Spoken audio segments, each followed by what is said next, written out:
Sponsored by George Sink Injury Lawyers. Hot, humid weather across the area today. We did see a few isolated showers and one thunderstorm in Murrells Inlet earlier, but Viper 13 real-time radar right now is completely dry. We will likely stay dry now through the evening hours and overnight tonight. Much of the rain is to our south and to our west, and that's where it's going to stay for the next couple of days. Just partly cloudy to eventually clear skies, and temperatures soaring today. We're right around 90 degrees along the coast. Inland areas mid to upper 90s. Could even be a couple of degrees hotter for tomorrow. So our forecast for tonight, mainly clear, warm and muggy in the 70s, and a hot one tomorrow. I'll let you know if this heat will continue into the weekend coming up. Coverage you can count on at 5 starts now. Right now on News 13 at 5, parents demand answers after a convicted sex offender was found to be working in close proximity to their children. Then we bring you the latest details in the recent arrest in Georgetown County involving an animal cruelty case. Then President Trump expected to make a prime-time announcement tonight, what some lawmakers fear he could use his platform to talk about. Thanks for joining us for News 13 at 5. I'm Adriana Lawrence. And I'm Jordan Titus in for Annette Pegler. New at 5, we're working to learn what's next for leadership at a Pawleys Island church and school after it was revealed that a volunteer there is a registered sex offender. Now, emotions ran high during an explosive meeting at Pawleys Island Community Church last night. You can see that here. Volunteer Warren Perry, who was arrested for violating his probation, was recently removed from the church. We've since learned from a Georgetown County Sheriff's Office report that Perry did not disclose to the South Carolina Probation, Parole, and Pardon Services that the church also operated a school. Some are now calling for the removal of the church's pastor. And News 13's Cameron Townsend joins us live from Pawleys Island. Cameron, what did you learn today? Yeah, well, last night's meeting focused on what happened. Today I spoke with experts about what policies the faith community should have already had in place to help keep these kids safe. I spoke with Jessica Goodwin. She's a part of the South Carolina Victims Assistance Program. She says her organization works with churches to build child safety plans. While she couldn't comment on this specific case, she says they train faith leaders to recognize warning signs, build partnerships with law enforcement and social service agencies, and create a caring well team to help prevent abuse before it happens. She says one of their fundamental steps in training is to have a thorough screening process for anyone working with children. We always suggest a written application. Background checks are non-negotiable in our society these days. Reference checks, interviews, 2-person or 3-person interviews with, a committee within your church, the social media review, and then we still recommend orientation and training. A 6-month process of absolutely making sure that somebody works with that person, particularly if they're around children. This afternoon, I even attempted going to Pastor Don Williams' house to get a comment, but I got no answer. Goodwin says prevention starts with strong policies and making sure there's a community where people feel safe to speak up. At 6, you'll hear from Georgetown County Sheriff and his warning to anyone who might have played a role in putting these kids in an unsafe situation. Reporting live in Pawleys Island, Cameron Townsend, News 13. Thanks, Cameron. News 13 did reach out to the South Carolina Department of Social Services regarding their typical background check and screening process for licensed child care facilities. They told us they could not comment because it is an active investigation. In Scotland County, deputies say they have made arrests in connection with a child abuse investigation. Deputies arrested 51-year-old Jerry Hurden and 42-year-old Tina Penaloza yesterday after allegations involving a foster care child at a home on Marston Road were reported to them.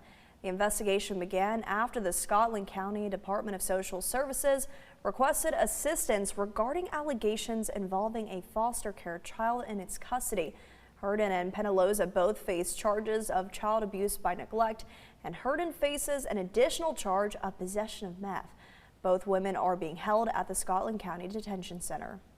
The Florence County Sheriff's Office says 3 people charged after a Florence home was hit by gunfire 17 times last week are now facing additional charges in a separate shooting.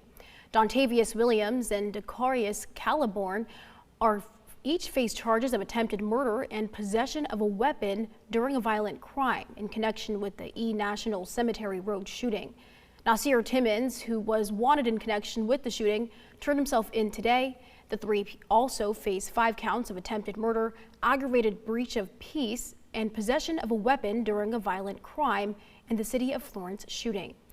Well, new tonight and an update to a story we've been following. The Georgetown County Sheriff held a news conference today on a major animal cruelty case where more than 100 dogs were recovered from a home and 125 dead dogs were found on the property. And 2 people, Ralph and Kimberly Moody, have been charged with conspiracy, ill treatment of animals, animal cruelty, and improper burial of animals. News 13's Morgan Baker is live in Georgetown County. And Morgan, you attended the news conference. What did the sheriff say? Jordan, Adriana, Sheriff Carter Weaver says he's never seen a case of animal cruelty as severe as this, and he's determined to make sure it never happens again. Weaver says deputies responded to the home on Duck Pond Place in Wedgefield on multiple occasions since 2019, but concerns escalated at the end of 2024 when a deputy was denied access to the home. More calls came in August of 2025 and January of this year that Weaver says raised red flags, but investigators had no clear violations to act on.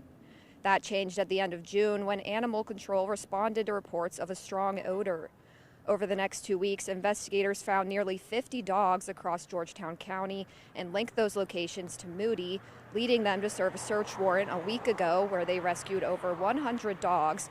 One had been found inside the wall and recovered the remains of 125 dead dogs stuffed in bins and garbage bags. Hazardous air quality caused several emergency responders to require hospital treatment for toxic fumes that they were exposed to inside the house. It's just unspeakable. At 6, I'll have an update from St. Francis Animal Center, who assisted the sheriff's office in rescuing the dogs. Reporting live in Georgetown County, Morgan Baker, News 13. Thank you, Morgan. Still no word this evening on funeral arrangements for late Senator Lindsey Graham.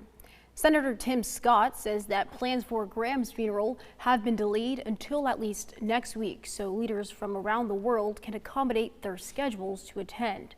Scott said he has spoken with Graham's sister, Senator Darlene Graham, who remains hopeful services can be held next week, though planning has also extended into the following week if necessary. The funeral arrangements have been complicated by the fact that so many global leaders would like to attend. And so the process of figuring out when the National Cathedral would be made available at the exact same time that the global leaders who want to come and all the other national leaders who will be there, that has made it a little more difficult to get it done this week, which now is an impossibility for any funeral arrangements. Make sure to count on News 13 for details of the funeral. New at 5, Steel Fab Incorporated announced today it plans to expand its operations in Florence County. With this new $38 million expansion comes 108 new jobs. Founded in 1955, Steel Fab opened its first South Carolina steel fabrication plant in 1988 and is located on Steel Road in Florence. Steel Fab's new facility, which will be located on Freedom Boulevard in Florence, will produce fabricated steel parts for U.S. naval defense purposes. The company has 35 locations across the United States, including office and manufacturing facilities in Charleston, Florence, and Rock Hill.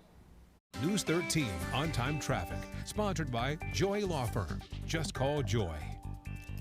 And traffic not too bad right now on 501 between CCU and Carolina Force. Just the normal slowdowns at the traffic lights. 544 looking okay, but there are a couple of slowdowns on that stretch. Drive times right now on 501 from Carolina Force to CCU. That'll take 12 minutes. 17 in both directions along the Grand Strand. Moving a little bit slower than normal. Florence area right now looking okay. No issues in town. I-95 moving along nicely. Currently on 95 from TV Road to 76. That'll take 9 minutes.